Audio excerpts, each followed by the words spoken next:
Welcome to my channel. ఈరోజు అమ్మ వంటల రుచులు గోధుమ పిండి బెల్లంతో హెల్దీగా టేస్టీగా ఉండే పనస్తొనల స్వీట్ ఎలా తయారు చేసుకోవాలో ఇప్పుడు చూద్దాం. ముందుగా ఒక మిక్సింగ్ బౌల్లో 1 కప్పు గోధుమ పిండి, 1/2 కప్పు బొంబాయి రవ్వ, చిటికెడు ఉప్పు, 2 టేబుల్ స్పూన్ల వెజిటబుల్ ఆయిల్ని వేసుకొని బాగా కలుపుకోవాలి. ఇలా ముద్దలా అయ్యే విధంగా నూనె వేసుకొని కలుపుకోండి. తరువాత 1/2 కప్పు వాటర్ను కొద్దిగా వేసుకుంటూ చపాతీ ముద్దలా కలుపుకోవాలి. ఇది మరీ మెత్తగా కాకుండా కొంచెం గట్టి పిండిలా కలుపుకోవాలి. ఇలా కలుపుకున్న తర్వాత మూత పెట్టుకొని అరగంట పాటు నాననివ్వాలి. ఇది నానేలోపు ఒక పాత్రలో 1/2 కప్పు బెల్లంను చిన్న చిన్న ముక్కలుగా చేసుకొని వేసుకోండి. తర్వాత 1/2 కప్పు వాటర్ని వేసుకొని మీడియం ఫ్లేమ్లో ఉడికించుకోవాలి. బెల్లం కరిగి ఇది తీగ పాకం వచ్చేంత వరకు ఉడికించుకోండి. పాకం వచ్చిందో లేదో చూద్దాం. ఇలా తీగ పాకం వచ్చిన తర్వాత 1/2 టీ స్పూన్ యాలకుల పొడిని వేసుకొని అంతా బాగా కలుపుకొని స్టవ్ ఆఫ్ చేసుకోవాలి. స్టవ్ ఆఫ్ చేసిన తర్వాత మాత్రమే 1/2 టీ స్పూన్ నిమ్మరసంను వేసుకొని బాగా కలుపుకోండి. నిమ్మరసం వేయడం వల్ల పాకం గట్టి పడకుండా ఉంటుంది. పాకం చల్లారకుండా మూత పెట్టుకుని పక్కన పెట్టుకోండి. ఇప్పుడు అరగంట పాటు నానబెట్టుకున్నటువంటి పిండిని ఒకసారి అంతా బాగా కలుపుకొని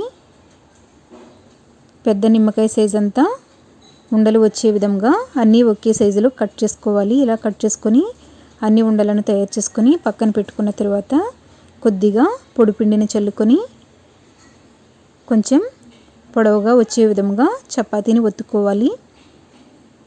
ఇలా ఒత్తుకొని అంచులను కట్ చేసుకోవాలి. ఇలా రెక్టాంగిల్ షేప్లో కట్ చేసుకున్న తర్వాత వాటర్ని కొద్దిగా అప్లై చేయాలి. ఇలా అప్లై చేయడం వల్ల బాగా అంటుకుంటుంది. తర్వాత మధ్యలో ఇలా ఘాట్లు పెట్టుకొని చాకుతో లూజ్ చేసుకోండి. ఇలా లూజ్ చేసుకుని రోల్ చేయడం వల్ల చాలా ఈజీగా రోల్ చేసుకోవచ్చు. తర్వాత ఎక్స్ట్రా ఉన్నటువంటి పిండిని చాకుతో కట్ చేసుకోండి. ఇలా కట్ చేయడం వల్ల నీట్గా కనిపిస్తుంది. లేదంటే డైరెక్ట్గా కూడా ఆయిల్లో ఫ్రై చేసుకోవచ్చు. చూస్తున్నారు కదా పనస్తొన ఎంత నీట్గా వచ్చిందో. ఇదే విధంగా అన్ని పనస్తొనలను తయారు చేసుకోవాలి.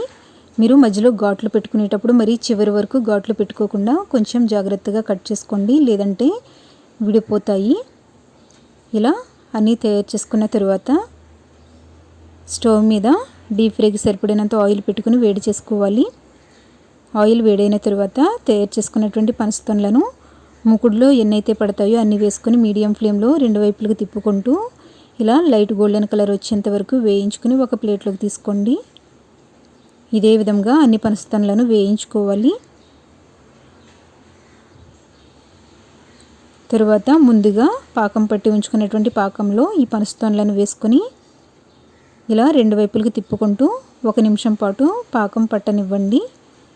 ఇలా పాకం పట్టిన తర్వాత వెంటనే ఒక ప్లేట్లోకి తీసుకొని ఆరబెట్టుకోవాలి. ఇలా ప్లేట్లో కొంతసేపు ఉంచినట్లయితే పాకం మొత్తం ఆరిపోతుంది. ఇదే విధంగా అన్ని పనస్తొనలను తయారు చేసుకోండి. ఇవి చాలా క్రిస్పీగా టేస్టీగా ఉంటాయి. మీరు కూడా ఇదే విధంగా తయారు చేసుకోండి. ఇలా గోధుమ పిండితో తయారు చేసుకుంటే ఆరోగ్యానికి చాలా మంచిది. వీటిని 20 డేస్ వరకు నిల్వ చేసుకోవచ్చు. ఈ వీడియో మీకు నచ్చినట్లయితే లైక్ చేయండి, షేర్ చేయండి, సబ్స్క్రైబ్ చేసుకోండి. Thank you for watching my video.